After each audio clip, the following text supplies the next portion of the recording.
은밀야단 방문해주셔서 너무나도 감사합니다. 좋아요와 구독은 저에게 큰 힘이 됩니다. 그럼 오늘의 이야기 시작하겠습니다. 깊은 산속 안개가 자욱한 월운사의 모습이 어둠 속에 고요히 잠들어 있었습니다. 수백 년의 세월을 견뎌낸 기와 지붕 위로 빗방울이 후드득 떨어지기 시작하더니 이내 하늘이 찢어질 듯한 폭우로 변했지요. 촛불 아래 경전을 읽고 있던 해강 스님의 얼굴에 그림자가 드리웠습니다. 29 나이, 아직 젊은 스님이었으나 그의 눈빛에는 이미 세상의 무상함을 꿰뚫어 본 듯한 깊이가 있었답니다. 관세음보살 경전을 읽는 해강의 목소리가 빗소리에 묻혀갑니다. 문득 바람이 거세게 불어와 창호지 문을 흔들었지요. 그때였습니다. 쿵 하는 소리와 함께 암자의 문이 열리며 한 여인이 비에 젖은 채 쓰러졌습니다. 이런 누구시오?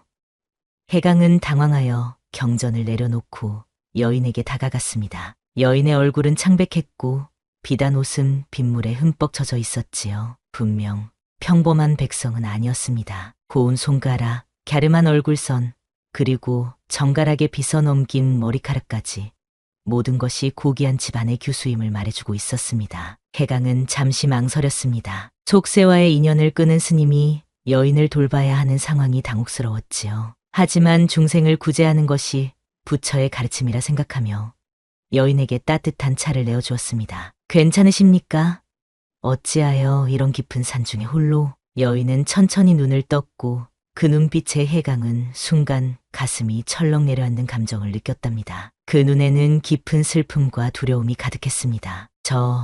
저는 연하라고 합니다. 그곳으로 돌아갈 수 없습니다. 해강은 연하의 모습을 살피며 그녀가 한양에서 온 사람임을 직감했습니다. 고운 말씨와 우아한 몸가짐은 분명 궁중이나 양반가의 여인이었지요. 그러나 더 이상 캐묻는 것은 예의가 아니라 생각하고 해강은 그저 묵묵히 그녀에게 건조한 도포를 건네주었습니다. 스님, 연하가 조심스레 입을 열었습니다. 저를 내쫓으실 건가요? 해강은 난처한 표정을 지었습니다. 시주님, 이곳은 수행하는 스님들이 있는 절이니 동이 트면 산 아래로 내려가시는 것이 좋을 듯합니다만. 그 말을 마치기도 전에 천둥 소리가 산을 울렸고 더욱 거세진 빗줄기가 창밖을 가득 채웠지요. 두 사람은 서로를 바라보았습니다. 이 폭우 속에 그 누구도 산을 내려갈 수 없음을 알고 있었습니다. 연하의 소매가 살짝 겉였을 때 해강은 그녀의 손목에 찍힌 붉은 인장을 보았습니다. 순간 그의 눈빛이 흔들렸지요. 그것은 왕가의 소유물이라는 표식이었습니다. 해강은 아무것도 보지 못한 척 시선을 돌렸지만 이미 그의 마음속에는 불안한 예감이 자리 잡기 시작했답니다. 오늘 밤만 이곳에 머물러도 될까요?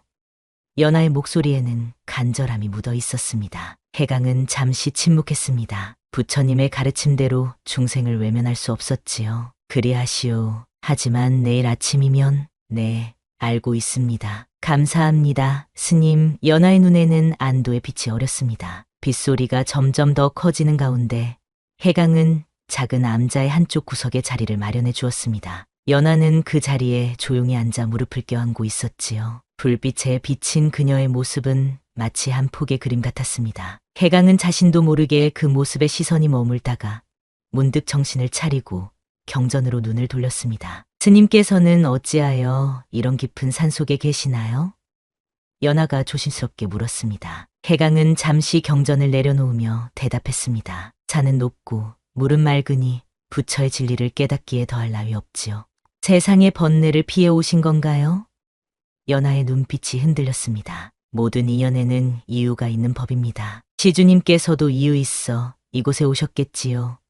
해강의 말에 연하는 고개를 숙였습니다. 빗소리만이 가득한 밤, 두 사람 사이에는 말없는 침묵이 흘렀습니다. 그날 밤, 월운사의 작은 암자에는 두 영혼이 머물게 되었습니다. 그리고 이것이 운명의 시작이었음을 그때는 아무도 알지 못했지요. 해강은 평온한 얼굴로 앉아 있었지만 그의 마음속은 왠지 모를 동요가 일고 있었습니다. 이제껏 경험해보지 못한 감정이었습니다. 마치 오랜 전생에서부터 이어져 온 인연을 만난 듯한 묘한 느낌이었지요. 암자 안은 고요했습니다. 밖에서는 여전히 폭우가 쏟아지고 있었지만 촛불이 타오르는 실내는 따스한 기운으로 가득했지요. 해강과 연하 두 사람은 한 공간에 머물러 있었습니다. 해강은 마음을 다잡고 다시 경전을 읽으려 했으나 집중이 되지 않았습니다. 연하의 존재가 그의 평온했던 마음을 살짝 흔들어 놓았지요. 스님, 연하의 목소리가 침묵을 깼습니다. 무엇을 읽고 계신지요? 해강은 살짝 놀라며 고개를 들었습니다. 금강경을 읽고 있소이다. 모든 것이 덧없음을 가르치는 경전이지요. 연하는 미소를 지으며 조금 더 가까이 다가왔습니다. 그녀의 머리카락에서는 비 맞은 들꽃 향기가 났고 촛불 아래 그녀의 얼굴은 신비로운 빛을 띠고 있었답니다. 더섭다. 참으로 그렇습니다. 인생이란 것이 더섭고 허망하지요. 연하의 말에는 깊은 슬픔이 담겨 있었습니다. 해강은 그녀의 눈빛에서 무언가를 느꼈습니다. 단순한 도피가 아닌 절박한 사연이 그녀를 이 깊은 산속까지 몰고 왔음을 직감했지요. 시주님은 어떤 연유로 이 깊은 산중에 오셨나요? 해강이 조심스레 물었습니다. 연하는 잠시 침묵하다가 창밖을 바라보며 말했습니다. 저는 제 운명에서 도망치고 있습니다. 가고 싶지 않은 길로 가라 하여 그 길을 거부하고 도망쳤지요. 해강은 묵묵히 그녀의 말을 들었습니다. 연하의 손목에 찍힌 붉은 인장이 떠올랐지요. 왕가의 소유물이라는 그 표식은 그녀가 왕의 여인으로 간택되었음을 의미했습니다. 그것은 누구나 부러워할 영광이지만 연하에게는 감옥과 같았던 것입니다. 모든 인간은 자신의 길을 스스로 선택할 권리가 있소이다. 해강의 말에 연하의 눈에서 눈물이 맺혔습니다. 하지만 이 세상에서 여인의 선택이란 연하의 목소리가 떨렸습니다. 저는 단 한 번도 제 삶을 살아본 적이 없습니다. 태어날 때부터 다른 이들의 뜻에 따라 살아왔지요. 밖에서는 천둥이 울렸고 번개가 암자 안을 순간적으로 환하게 비추었습니다. 그 찰나의 빛 속에서 해강은 연하의 아름다움을 온전히 보았습니다. 그것은 마치 천상의 선녀가 인간 세상에 내려온 듯한 모습이었지요. 스님은 어찌하여 머리를 깎으셨나요? 연하가 문득 물었습니다. 해강은 잠시 생각에 잠겼습니다. 그의 과거는 아무에게도 말한 적 없는 비밀이었지요. 하지만 왠지 이 여인에게는 모든 것을 털어놓고 싶은 마음이 들었습니다. 저는 한때 양반가의 자제였소이다. 해강이 천천히 말을 이어갔습니다. 학문을 익히고 벼슬길에 오를 준비를 하고 있었지요. 하지만 역병이 돌아 가족을 모두 잃었습니다. 아버지, 어머니, 그리고 약혼한 여인까지. 연하는 놀란 표정으로 해강을 바라보았습니다. 그의 평온해 보이는 외면 아래에 이런 슬픔이 있었음을 미처 생각하지 못했던 것입니다. 세상의 모든 것이 한순간에 무너졌을 때 저는 깨달았소이다. 모든 것은 더섭고 오직 깨달음만이 영원하다는 것을. 해강의 목소리는 차분했지만 그 안에는 깊은 상처가 느껴졌습니다. 연하는 살며시 웃으며 말했습니다. 저도 언젠가는 제 이름을 지우고 싶었습니다. 연꽃처럼 더러운 진흙 속에서도 깨끗이 피어나는 그런 삶을 살고 싶었지요. 두 사람의 시선이 마주쳤습니다. 촛불이 흔들리며 그들의 그림자를 벽에 길게 드리웠지요. 그 순간 서로의 존재에 묘한 위안을 느꼈습니다. 각자 다른 이유로 세상을 등졌지만 같은 아픔을 지니고 있었던 것입니다. 가끔은 이 모든 것이 전생의 업보가 아닌가 생각됩니다. 연하가 속삭이듯 말했습니다. 우리가 만난 것도 어쩌면 수백 년 전부터 정해진 인연인지도 모르지요. 해강은 묵묵히 고개를 끄덕였습니다. 불교에서는 모든 만남에는 이유가 있다고 가르칩니다. 84,000번의 윤회 속에서 맺어진 인연이 오늘 이 폭풍우 속에서 다시 이어진 것인지도 모를 일이었습니다. 밤은 깊어갔고 폭우는 그칠 기미가 보이지 않았습니다. 작은 암자 안에서 두 영혼은 서로에게 조금씩 마음을 열고 있었지요. 그들은 알지 못했습니다. 이 하룻밤이 그들의 운명을 완전히 바꿔놓게 될 것임을. 한밤중 찬바람이 암자를 흔들었습니다. 비는 잠시 그쳤지만 먹구름이 달빛을 가려 어둠이 더욱 짙게 내려앉았지요. 해강은 잠시 눈을 감고 명상에 잠겨 있었습니다. 그의 마음속에는 평소와 다른 파문이 일고 있었지요. 불가에서는 모든 번뇌를 끊어버려야 한다고 가르치지만 오늘 밤만큼은 그 가르침을 따르기 어려웠습니다. 연하는 깜빡 잠이 들었다가 문득 깨어났습니다. 그녀는 어둠 속에서 해강을 바라보았지요. 촛불이 거의 다 타들어가는 희미한 불빛 속에서도 그의 모습은 단정했습니다. 마치 부처님의 석상처럼 흔들림 없는 모습이었지요. 아직 주무시지 않으셨나요? 연하가 작은 목소리로 물었습니다. 해강은 눈을 떴습니다. 수행자는 밤에도 깨어 있어야 하는 법입니다. 시주님께서 편히 주무시지요. 연하는 이불을 끌어안으며 몸을 일으켰습니다. 창밖으로 흐르는 구름 사이로 달빛이 간간히 비쳐들었지요. 그 청백색 빛이 연하의 얼굴을 비추었습니다. 창백하면서도 아름다운 얼굴이었습니다. 스님, 연하의 목소리가 떨렸습니다. 저는 한 번도 제 인생을 살아본 적이 없어요. 해강은 그녀를 바라보았습니다. 연하의 눈에는 절박함이 가득했지요. 그것은 단순한 슬픔이 아닌 살아있음에 대한 간절한 갈망이었습니다. 인생이란 무엇일까요? 태어나고, 늙고, 병들고, 죽는 것. 그 사이에 우리는 무엇을 남길 수 있을까요? 연하의 물음에 해강은 깊은 생각에 잠겼습니다. 부처님께서는 모든 것이 무상하다 하셨으니 남는 것은 없을 테지요. 다만 깨달음만이. 해강의 말이 이어지려는 찰나 연하가 그의 손을 잡았습니다. 깨달음이라. 연하의 눈에 눈물이 고였습니다. 하지만 저는 깨달음을 구하지 않습니다. 단지 한 번이라도 제 마음이 원하는 대로 살아보고 싶을 뿐이에요. 그녀의 손은 차가웠지만 그 감촉은 해강의 가슴에 불을 지폈습니다. 오랫동안 잊고 있었던 감정, 세상의 모든 아름다움을 버리고 출가했던 그날의 기억이 되살아났지요. 이 길을 택하면 속세로 돌아갈 수 없습니다. 해강이 무겁게 말했습니다. 그것은 연하에게 하는 말인지 자기 자신에게 하는 말인지 불분명했지요. 연하의 떨리는 손끝이 해강의 손을 더욱 단단히 잡았습니다. 저는 이미 돌아갈 곳이 없어요. 그 순간 창밖에서 비가 멈추고 달빛이 구름 사이로 스며들었습니다. 그 차가운 빛이 두 사람을 비추었지요. 마치 하늘이 지켜보고 있는 듯한 느낌이었습니다. 해강의 마음속에서는 거센 파도가 일었습니다. 수년간의 수행으로 단련된 마음이 흔들리기 시작했지요. 그는 연하의 눈빛에서 자신의 과거를 보았습니다. 한때 그도 세상의 아름다움을 사랑했던 한 사람의 청년이었습니다. 우리는 모두 업보의 강을 건너고 있는 중생일 뿐입니다.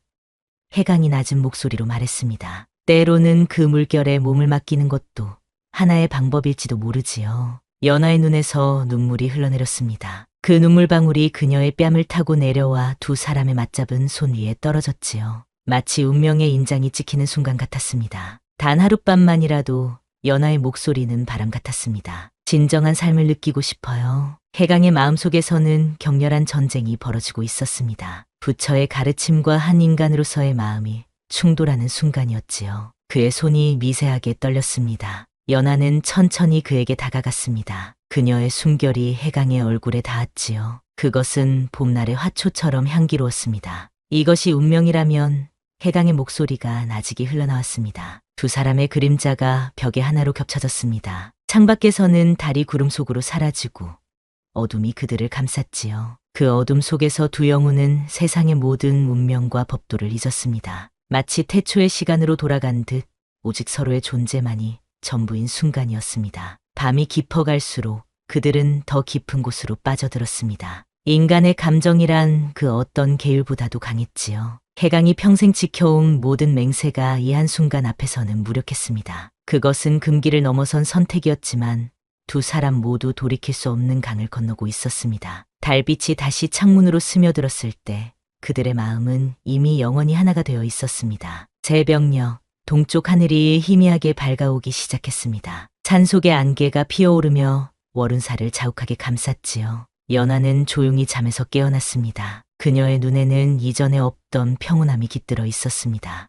마치 오랜 갈증을 해소한 사람처럼 그녀의 표정에는 충만함이 묻어났지요. 해강은 이미 깨어나 창가에 앉아 먼 산을 바라보고 있었습니다. 그의 눈빛은 복잡했습니다. 한밤중의 일은 그에게 깊은 혼란을 가져다 주었지요. 수행자로서 그가 지켜야 할 계율을 어긴 것이었습니다. 그러나 그의 마음 한편에서는 이상한 평온함이 느껴졌습니다. 마치 오랫동안 찾아 헤매던 무언가를 드디어 발견한 듯한 느낌이었지요. 날이 밝았네요. 연하가 조용히 말을 건넸습니다. 해강은 천천히 고개를 돌려 그녀를 바라보았습니다. 아침 햇살이 그녀의 얼굴을 비추었지요. 그 모습은 너무도 아름다워 해강의 가슴이 다시 한번 떨렸습니다. 그렇소이다. 날이 밝았으니 시주님께서는 산을 내려가셔야 할 것입니다.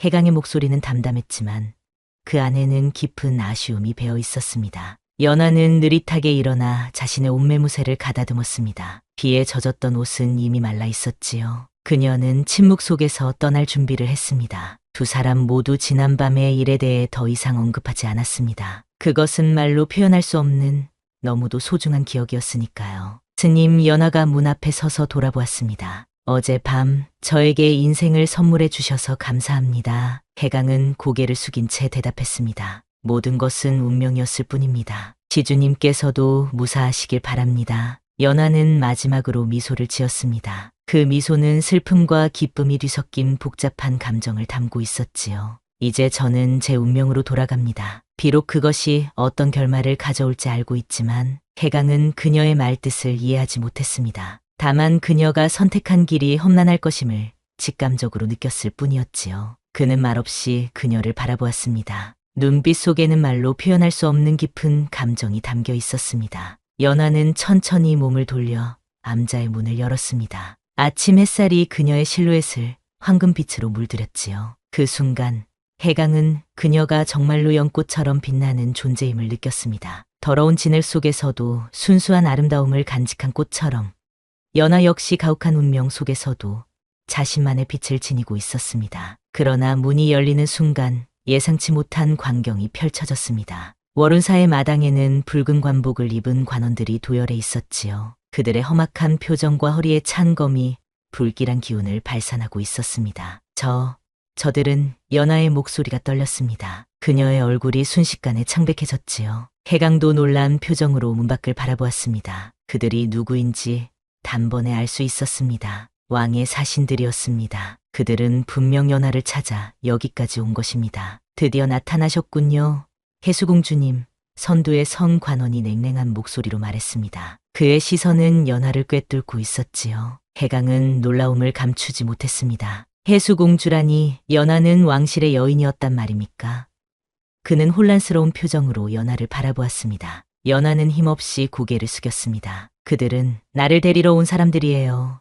그녀의 목소리는 체념의 빛을 담고 있었습니다. 옹주님께서는 임금님의 명을 어기고 궁을 빠져나오셨습니다. 후궁으로 간택된 몸으로 이러한 행동은 용서받을 수 없는 죄이지요. 관원의 목소리는 냉정했습니다. 해강의 가슴이 철렁 내려앉았습니다. 연하, 아니 해수공주는 왕의 후궁으로 간택되었던 것입니다. 그것이 그녀가 도망친 이유였고 그녀의 손목에 찍힌 붉은 인장의 의미였지요. 조인이 신뢰를 무릅쓰고 여쭙니다만 관원이 해강을 향해 의심의 눈초리를 보냈습니다. 스님께서는 옹주님이 이곳에 머무신 것을 아셨습니까? 해강은 잠시 침묵했습니다. 그의 머릿속에는 복잡한 생각들이 교차했지요. 만약 진실을 말한다면 그와 연하 모두 큰 화를 입을 것입니다. 스님이 왕의 여인과 하룻밤을 보냈다는 사실은 죽음에 해당하는 중죄였습니다. 이 여인은 어제 폭우 속의 길을 잃고 이곳에 잠시 머물렀을 뿐입니다. 소승은 그저 불쌍히 여겨 하룻밤 지붕을 빌려주었을 따름이옵니다. 해강의 목소리는 침착했습니다. 연하는 해강을 슬픈 눈으로 바라보았습니다. 그녀의 눈에는 감사와 죄책감, 그리고 이별의 아픔이 뒤섞여 있었지요. 그러시렵니까? 관원은 의심스러운 눈초리로 두 사람을 번갈아 바라보았습니다. 그러나 더 이상의 추궁은 하지 않았지요. 옹주님, 이제 궁으로 돌아가셔야 합니다. 임금님께서 기다리고 계십니다. 연하는 천천히 걸음을 옮겼습니다. 그녀는 마치 처형장으로 향하는 죄인처럼 무거운 발걸음을 내디뎠지요. 지난밤의 열정과 자유는 이제 꿈처럼 사라지고 그녀는 다시 왕가의 소유물로 돌아가야 했습니다. 이제야 알겠어요. 우리는 인연이 아니었어요. 연하가 해강에게 마지막으로 속삭였습니다. 그러나 그녀의 눈빛은 다른 말을 하고 있었지요. 그들의 만남은 분명 운명이었음을, 그 짧은 시간이 그녀의 인생에서 가장 소중한 순간이었음을 말하고 있었습니다. 해강은 마지막으로 그녀의 이름을 불러보려 했습니다. 하지만 목소리가 나오지 않았지요. 그저 말없이 그녀가 관원들에 이끌려 떠나는 모습을 지켜볼 수밖에 없었습니다. 연하는 끌려가며 마지막으로 속삭였습니다. 부디 다음 생에서 다시 만나요. 그녀의 말은 바람에 실려 해강의 귓가에 맴돌았습니다. 해강은 그 자리에 굳어버린 채 그녀가 사라져가는 모습을 바라보았습니다. 그의 마음속에는 깊은 슬픔과 후회가 일고 있었지요. 하지만 그것은 이미 돌이킬 수 없는 운명의 물결이었습니다. 그로부터 며칠이 지났습니다. 월운사는 다시 고요와 정막 속에 잠겨 있었지요. 해강은 평소와 같이 수행을 이어갔지만 그의 마음은 더 이상 이전과 같지 않았습니다. 연꽃처럼 아름답던 그녀의 모습이 그의 마음에서 떠나지 않았지요. 해강은 가끔 자신이 꿈을 꾸었던 것은 아닌지 생각했습니다. 그토록 현실과 동떨어진 일이 정말로 일어났던 것인지, 자신의 상상이 만들어낸 환상은 아니었는지. 하지만 그의 가슴 속에 남아있는 깊은 감정은 그것이 단순한 꿈이 아니었음을 증명하고 있었습니다. 비가 내리던 어느 날 월운사의 문을 두드리는 소리가 들렸습니다. 해강은 문을 열었고 그곳에는 한 노승이 서 있었지요. 멀리서 온 듯 흙먼지 묻은 승복을 입고 있었습니다. 미르감에서 온 진공이라 하옵니다. 이곳 월운사의 해강 스님을 뵈러 왔습니다.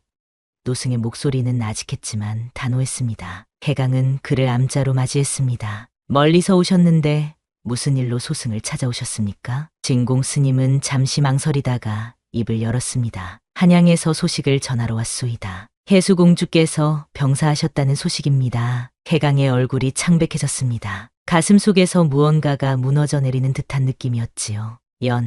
해수공주가 병사하셨다고요? 그렇소이다. 궁으로 돌아간 지 사흘 만에 병을 얻어 세상을 떠나셨답니다.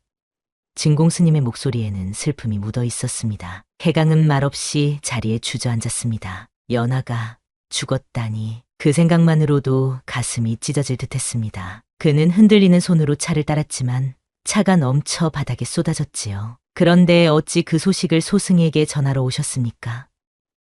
해강이 떨리는 목소리로 물었습니다. 진공 스님은 깊은 숨을 들이쉬었습니다. 옹주님께서 운명하시기 전 마지막으로 한 스님의 이름을 부르셨다 합니다. 해강이라는 이름을요. 궁중 시녀 중 한 명이 저의 제자이기에 그 소식을 들었소이다. 해강의 눈에서 뜨거운 눈물이 흘러내렸습니다. 그는 얼른 소매로 눈물을 훔쳤지만 끝없이 흐르는 눈물을 막을 수 없었지요. 부처의 가르침에 따르면 모든 감정은 비워야 할 번뇌이지만 이 순간만큼은 그 가르침을 따를 수 없었습니다. 어떤 병환이었습니까? 해강이 간신히 목소리를 짜냈습니다. 진공 스님은 슬픈 눈으로 해강을 바라보았습니다. 표면적으로는 열병이라 했으나 실은 스스로 목숨을 끊으신 것이라는 소문이 돌고 있소이다. 임금의 여인이 되느니 차라리 죽음을 택하신 것이지요. 해강의 가슴이 무너져 내렸습니다. 연하는 자신의 선택대로 살고자 했습니다. 왕의 여인이 되어 자유를 잃기보다는 스스로 생을 마감하는 길을 택한 것이지요. 그 깨달음이 해강을 더욱 괴롭게 했습니다. 그리고 진공 스님이 조심스럽게 덧붙였습니다. 옹주님의 침소에서 한 쪽지가 발견되었다 합니다. 그곳에는 부디 다음 생에는 자유롭게 만나기리라고 적혀 있었다지요. 해강은 아무 말도 할 수 없었습니다. 그저 가슴을 부여잡고 고통스러운 침묵에 잠겼지요. 그 순간 그는 깊은 깨달음을 얻었습니다. 연하는 임금의 여인이 되느니 스스로 목숨을 끊은 것입니다. 그녀에게 있어 진정한 자유는 죽음 너머에 있었던 것이지요. 스님, 진공 스님이 조심스레 말을 이었습니다. 혹시 옹주님과 어떤 인연이 있으셨습니까? 해강은 머리를 저었습니다. 그의 눈빛은 공허했지요. 그저 윤회의 굴레 속에서 스치듯 만났을 뿐입니다. 진공 스님은 더 이상 묻지 않았습니다. 그는 해강의 표정에서 모든 것을 읽었지요. 깊은 슬픔과 회한, 그리고 돌이킬 수 없는 운명에 대한 체념이 그의 얼굴에 고스란히 드러나 있었습니다. 명복을 빌어드리겠습니다.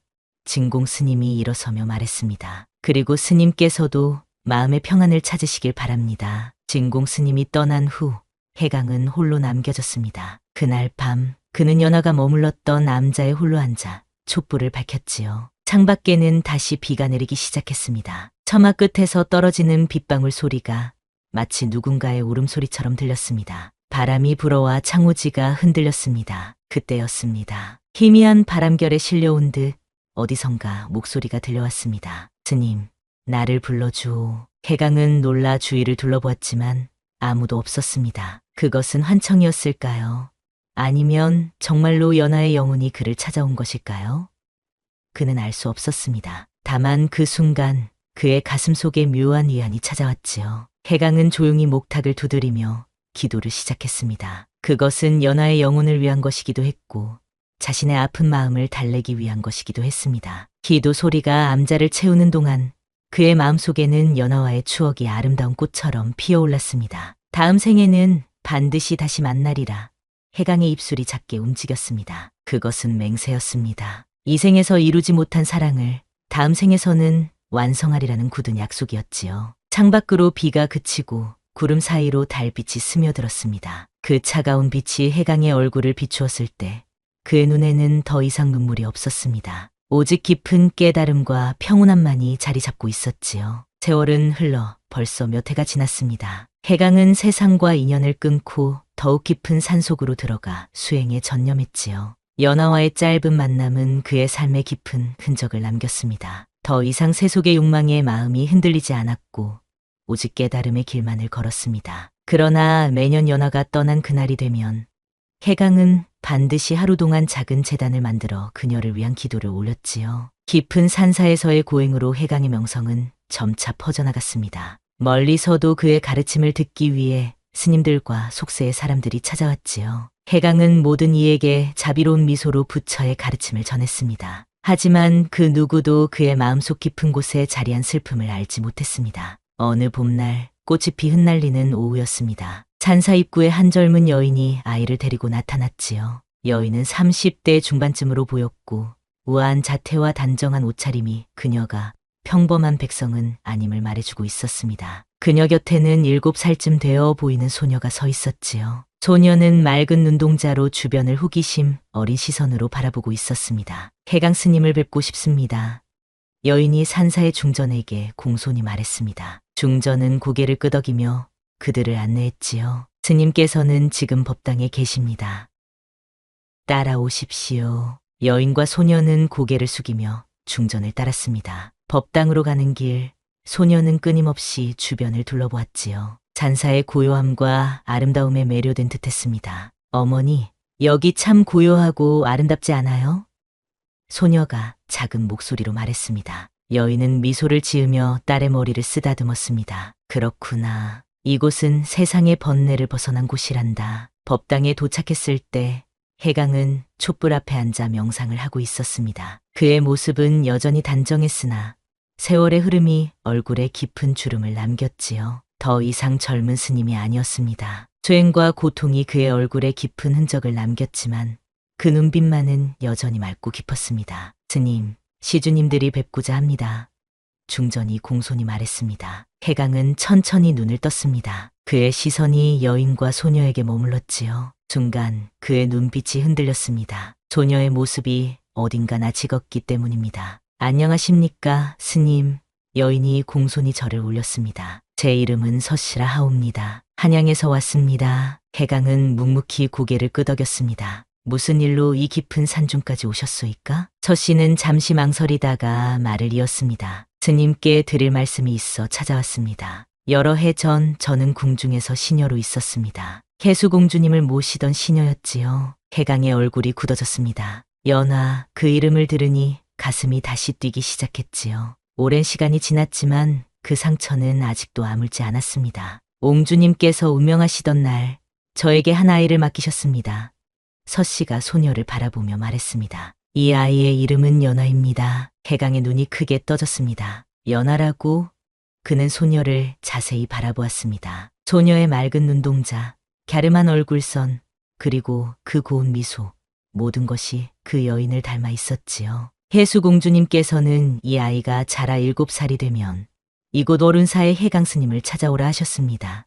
서씨의 목소리가 떨렸습니다. 아이에게 진실을 알려주라고 하셨지요. 해강은 숨을 깊이 들이마셨습니다. 그의 가슴은 거센 파도처럼 요동쳤지요.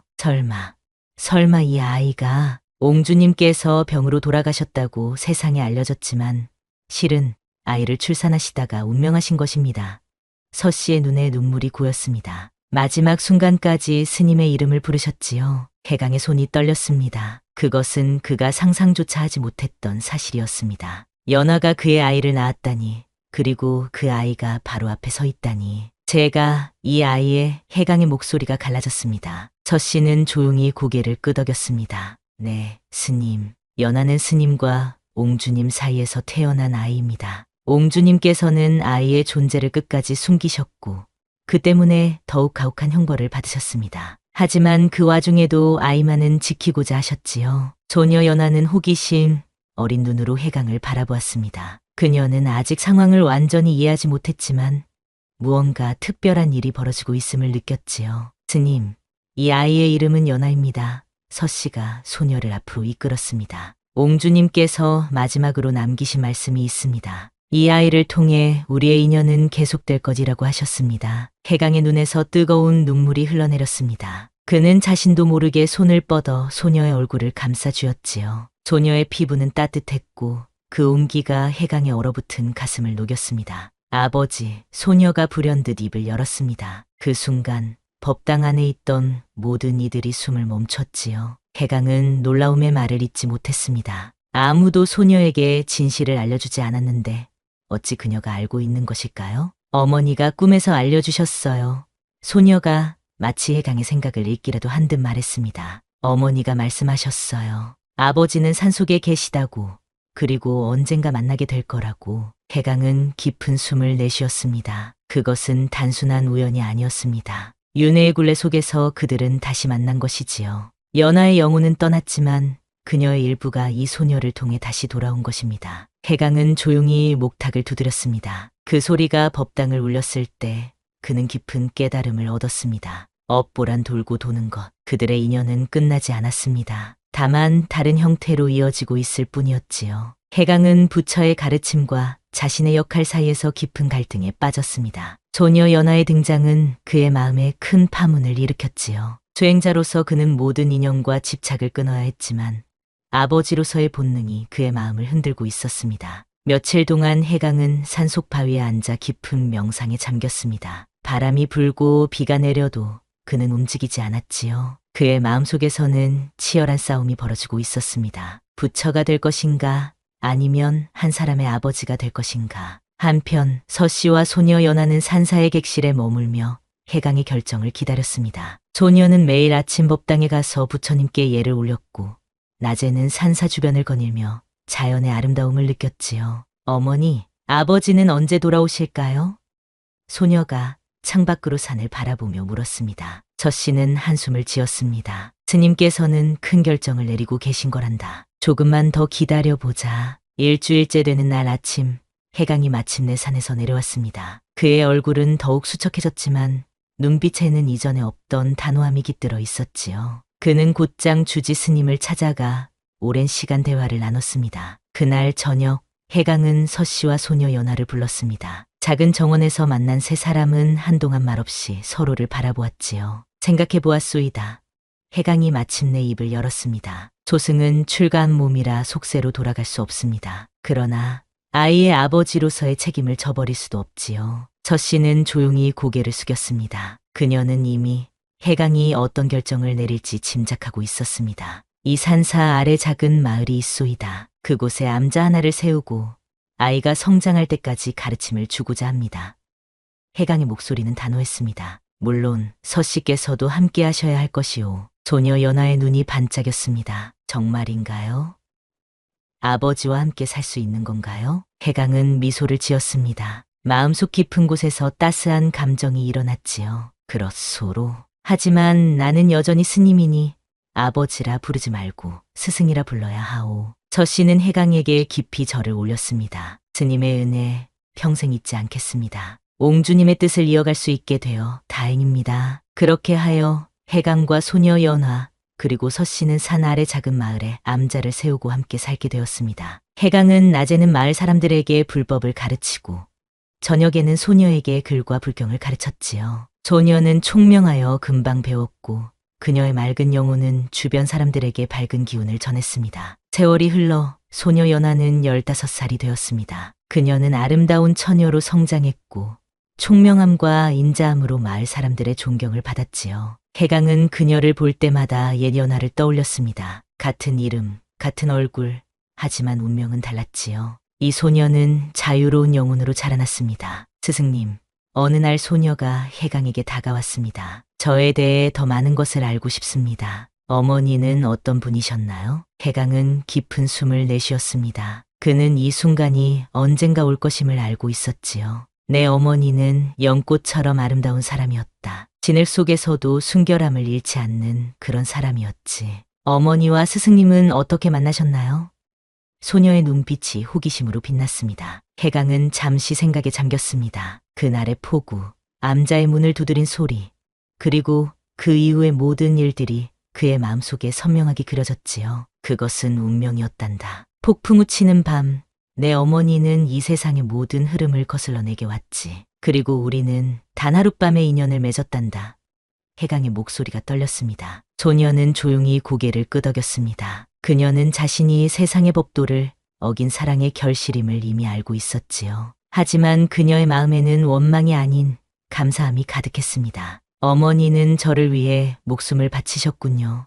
소녀의 눈에 눈물이 맺혔습니다. 해강은 고개를 끄덕였습니다. 내 어머니는 왕의 여인이 되느니 차라리 죽음을 택했지. 그리고 그 죽음 속에서 너를 세상에 남겼단다. 너는 우리의 사랑이 만들어낸 기적이란다. 소녀는 고개를 숙였습니다. 그녀의 어깨가 작게 떨렸지요. 제가 어머니를 만날 수 있을까요? 해강은 소녀의 머리를 쓰다듬었습니다. 윤회의 세계에서 우리는 언젠가 다시 만나게 될 거야. 하지만 지금은 내 어머니의 뜻을 이어 자유롭게 살아가는 것이 중요하단다. 그날 밤 소녀 연하는 꿈을 꾸었습니다. 아름다운 여인이 그녀를 찾아와 미소를 짓고 있었지요. 여인은 말없이 그녀의 이마에 입을 맞추고 사라졌습니다. 소녀는 그 여인이 자신의 어머니임을 직감적으로 알았지요. 다음 날 아침 소녀는 해강에게 그 꿈 이야기를 들려주었습니다. 해강은 미소를 지으며 고개를 끄덕였습니다. 내 어머니는 항상 너와 함께 있단다. 우리가 모두 연결되어 있는 것처럼.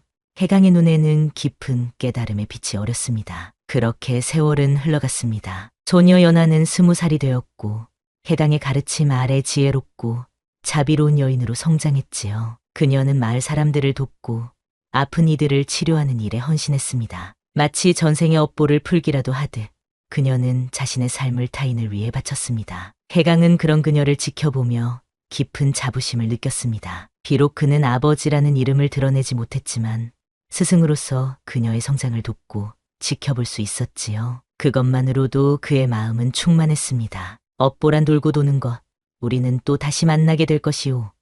해강은 밤하늘의 별을 바라보며 중얼거렸습니다. 그의 말은 바람을 타고 하늘로 올라갔고 어딘가에서 연하의 영혼이 미소 짓고 있었을지도 모릅니다. 세월이 흐르고 또 흘러 해강은 어느덧 백발이 성성한 노승이 되었습니다. 그의 얼굴에는 깊은 주름이 패였지만 눈빛만큼은 여전히 맑고 지혜로웠지요. 소녀 연하는 이제 30을 넘긴 아름다운 여인이 되었습니다. 그녀는 마을에서 약초를 다루는 의녀로서 많은 사람들을 치료하며 존경받고 있었습니다. 해강은 어느 날 문득 자신의 생이 얼마 남지 않았음을 깨달았습니다. 몸이 예전 같지 않았고 가끔은 가슴 속 깊은 곳에서 통증이 느껴졌지요. 그는 자신이 떠나기 전에 해야 할 일이 있다고 생각했습니다. 가을의 마지막 날, 단풍이 온 산을 붉게 물들인 날이었습니다. 해강은 연하를 암자 뒤편 작은 동산으로 불렀지요. 연하야, 오늘 내게 보여줄 것이 있다.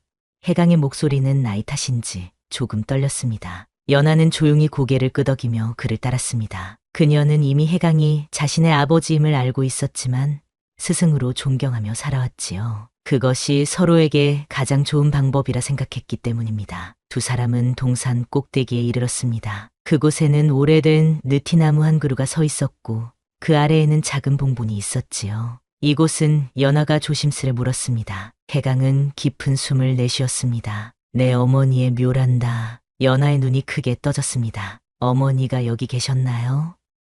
어떻게? 많은 이들이 도와주었지. 내가 태어난 후 나는 내 어머니의 유해를 몰래 이곳으로 모셔왔단다. 궁중의 시녀들과 미르감의 진공 스님이 큰 도움을 주셨지. 해강의 목소리는 침착했지만 그 안에는 깊은 그리움이 묻어 있었습니다. 연하는 천천히 무릎을 꿇고 봉분 앞에 절을 올렸습니다. 그녀의 눈에서는 뜨거운 눈물이 흘러내렸지요. 이제야 진정한 어머니의 곁에 온 것 같은 느낌이었습니다. 어머니, 저 왔어요. 연하의 목소리가 떨렸습니다. 오랫동안 찾아뵙지 못해 죄송해요. 해강은 잠시 뒤로 물러나 그녀에게 시간을 주었습니다. 그는 멀리 산을 바라보며 지난 날을 회상했지요. 그때의 폭우, 그 운명적인 만남, 그리고 돌이킬 수 없는 사랑, 모든 것이 꿈처럼 느껴졌습니다. 한참 후 연하가 눈물을 닦으며 일어났습니다. 스승님, 아니 아버지, 어머니는 어떤 분이셨나요? 정말로 알고 싶어요. 해강은 잠시 침묵했다가 천천히 입을 열었습니다. 내 어머니는 이 세상에서 가장 용감한 사람이었단다. 모든 것을 거부하고 자유를 택했지. 그리고 그 자유의 끝에서 너를 세상에 남겼단다. 어머니가 저를 정말 사랑하셨나요? 연하의 질문은 단순했지만 그 안에는 깊은 의미가 담겨 있었습니다. 내 어머니는 너를 위해 목숨을 바쳤단다. 그것보다 더 큰 사랑이 있을까?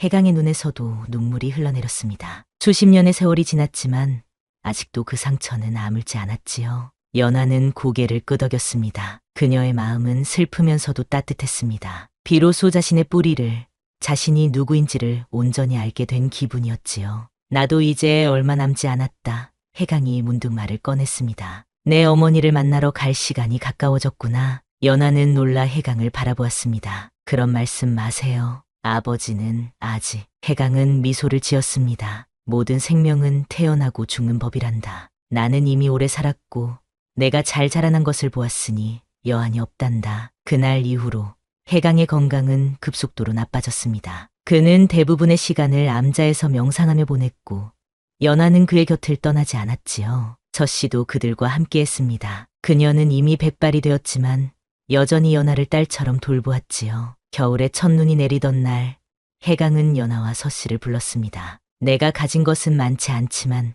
내게 남길 것이 있단다. 해강이 작은 상자를 꺼냈습니다. 그 안에는 낡은 경전 한 권과 작은 옥패가 들어 있었지요. 이것은 내 어머니의 것이란다. 그녀가 이곳에 올 때 가지고 있던 유일한 물건이지.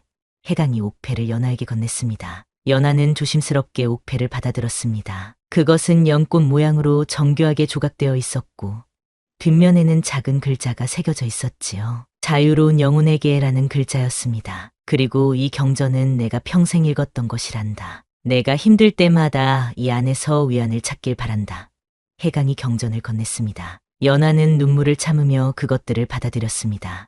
감사합니다, 아버지. 해강은 미소를 지었습니다. 평생 동안 그는 아버지라는 호칭을 들어본 적이 없었지요. 그 한마디가 그의 마음을 따뜻하게 감쌌습니다. 연하야, 부디 자유롭게 살 거라. 그것이 내 어머니와 내가 바라는 유일한 것이란다.